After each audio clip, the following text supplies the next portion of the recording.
হবু মায়ের ব্রেস্টেও নানা পরিবর্তন হয়, সেই বিষয়ে বিস্তারিত আলোকপাত করার চেষ্টা করব। আপনারা ভিডিওটা শেষ পর্যন্ত মন দিয়ে শুনবেন, কেউ স্কিপ করে বেরিয়ে যাবেন না।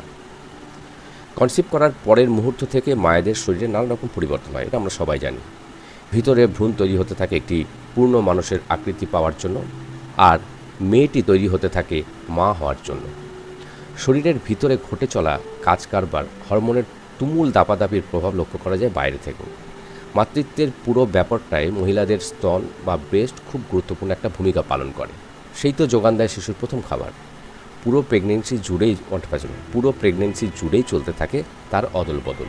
ডেলিভারির পরে মায়ের শরীরের মতো স্তনও আস্তে আস্তে আগের অবস্থায় ফিরতে চেষ্টা করে, তবে অনেক সময় কিছুটা বদল থেকেই যায় সারা জীবনের জন্য, আর সেটাই হয়তো বহন করে মাতৃত্বের চিহ্ন। প্রথম ট্রাইমেস্টারে যা যা পরিবর্তন ঘটে, আপনারা এই ট্রাইমেস্টার ব্যাপারটা জানেন। সম্পূর্ণ গর্ভাবস্থার 9 মাসকে 3টে ভাগে ভাগ করা হয়, 3 মাস 3 মাস করে, ফার্স্ট, সেকেন্ড এবং থার্ড ট্রাইমেস্টারে। তো প্রথম ট্রাইমেস্টারে যা যা পরিবর্তন হয়, প্রথম ট্রাইমেস্টার তাহলে কত দিনের? 13 সপ্তাহ পর্যন্ত। স্পর্শকাতর ব্রেস্ট, কনসিভ করছেন কিন্তু এখনও নিজে বুঝতে পারেননি বা টেস্ট করাননি, এ সময় যদি ব্রেস্ট খুব স্পর্শকাতর হয়ে পড়ে, ব্যথা হয় বা ফোলা ফোলা লাগে, সেটা কিন্তু গর্ভধারণ করার ইঙ্গিত হতে পারে।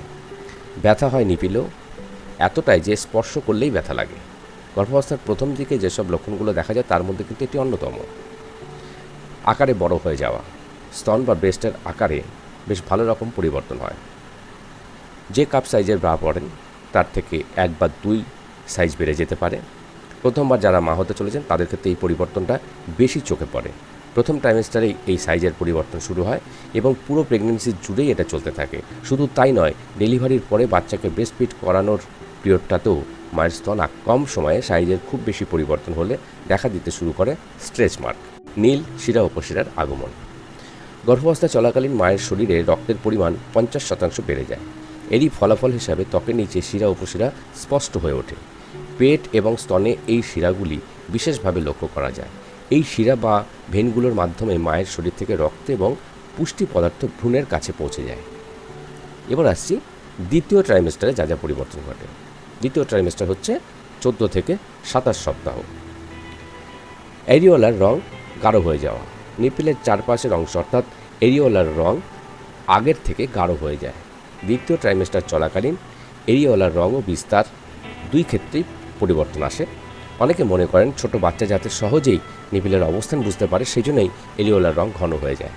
হরমোনের মাত্রার দারুণ হেরফেরেই এসব পরিবর্তন ঘটে।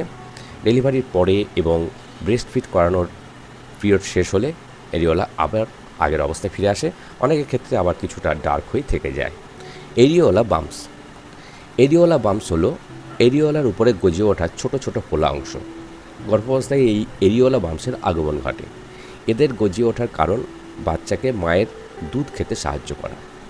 এই ছোট ছোট ফোলা অংশগুলো আসলে এক ধরনের তেল নিঃসরণকারী গ্রন্থি। ডাক্তারি ভাষায় এটাকে বলা হয় মন্টেগোমারি টিউবারক্লেস। নিপিল ডিসচার্জ শুরু হওয়া, অনেক হবু মায়েরই দ্বিতীয় ট্রাইমেস্টার চলাকালীন নিপিল ডিসচার্জ শুরু হয়। আবার অনেকের শুরু হয় তৃতীয় ট্রাইমেস্টারে বা ডেলিভারির পরে। যে কোনো সময়ে নিপিল ডিসচার্জ হতে পারে, তবে ব্রেস্ট ম্যাসাজ করলে বা স্টিমুলেট করলে এই ডিসচার্জ হওয়ার সম্ভাবনা বেশি। এই সময় নিপিল থেকে যে ডিসচার্জ হয় তা হলুদ রঙের এবং ঘন একটি তরল।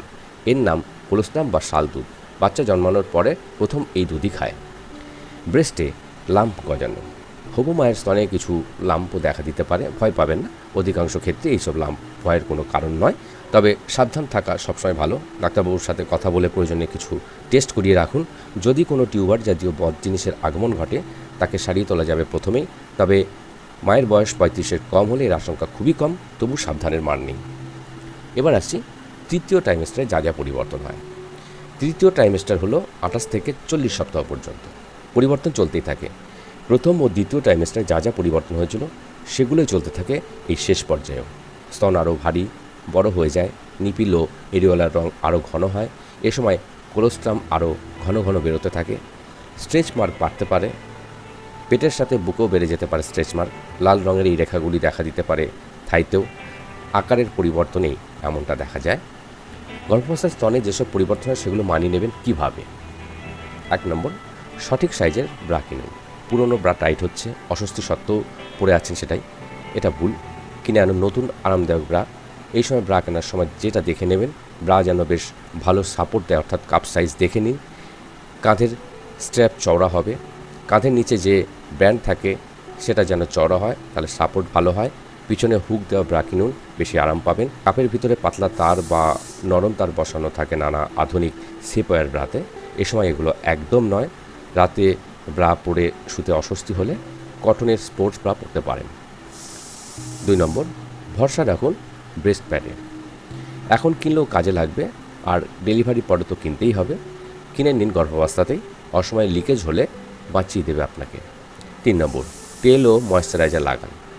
স্তনের ত্বক নরম রাখতে ও চুলকানি ভাব থেকে মুক্তি পেতে তেল বা কোকোয়া বাটার, নারকেল তেল সমৃদ্ধ ক্রিম ময়েশ্চারাইজার লাগাতে পারেন। 4 নম্বর, ব্লক মিল ডাক্টের চিকিৎসা করবেন যেভাবে। হালকা গরম সেক দিন, ব্রেস্টের যে জায়গায় ব্যথা সেখান থেকে নিপিলের দিকে আলতো হাতে মাসাজ করুন, আরাম পাবেন। আমরা যেটা বারবারই আপনাদের বলি, আপনার শরীর সব থেকে ভালো বোঝেন আপনি নিজে। নিজের শরীরের সমস্ত পরিবর্তন বোঝার চেষ্টা করুন। স্বাভাবিক পরিবর্তন আপনি জানেন, তাও সেটা আপনার ডাক্তারবাবুকে জানিয়ে রাখুন। আপনার শরীর একটু একটু করে প্রস্তুত হচ্ছে মা হওয়ার জন্য, সেটা চুটিয়ে উপভোগ করুন। এখন এ পর্যন্তই, বিদায় নিচ্ছি।